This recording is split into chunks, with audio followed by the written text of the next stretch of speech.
സാറേ, നമ്മൾ ഈ വണ്ടിയിൽ എപ്പ കയറിയാന്ന് വല്ല ധാരണയുണ്ടോ? ഇതെങ്ങോട്ടാ സാറേ നമ്മളിപ്പോ പോകുന്നത്?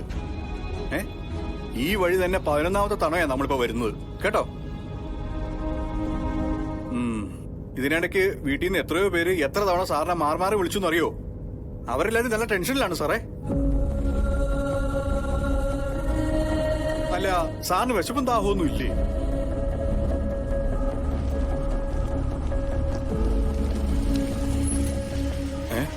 തനിക്ക് വിശപ്പുണ്ടോ? അല്ല, അങ്ങനെ ചോദിച്ചാ ഇറങ്ങിക്കോ. താൻ പോയി ഭക്ഷണം കഴിക്കേ, വിശന്നിരിക്കണ്ട. അത് വേണ്ട സാറേ, എനിക്കങ്ങനെ തനിച്ചൊന്നും ഭക്ഷണമൊന്നും വേണ്ട. ഞാൻ സാറിന്റെ കൂടെ ഇങ്ങനെ ഇരുന്നോളാം. സാറേ, എങ്ങോട്ടാന്ന് വെച്ചാ പൊക്കൂ. ഓഹോ, എന്റെ കൂടെ തന്നെ ഉണ്ടാവണമെന്ന് വീട്ടിൽ നിന്ന് എല്ലാവരും പറഞ്ഞിട്ടുണ്ടാവും അല്ലടോ? ഇതിനു മുമ്പൊന്നും എന്നെ പൊതിഞ്ഞ് സൂക്ഷിക്കണമെന്നൊന്നും ആർക്കും തോന്നിയിട്ടില്ല. ഇപ്പോഴാണ് തോന്നി തുടങ്ങിയത് അല്ലടോ? അവരെ പറഞ്ഞിട്ട് എന്താ സാറേ കാര്യം?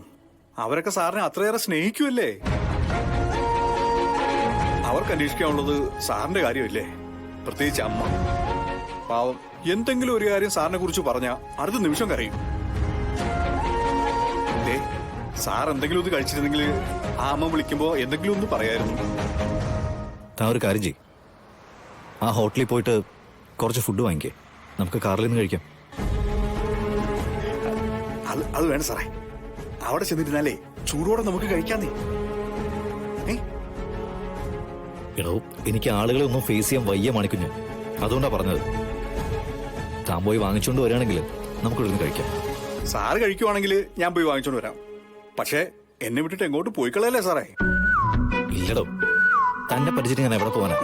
എവിടെ പോയി കഴിഞ്ഞാലും താൻ കൃത്യമായിട്ട് എന്റെ പുറകെ വരില്ലേ? ചെല്ല് പോകല്ലേ.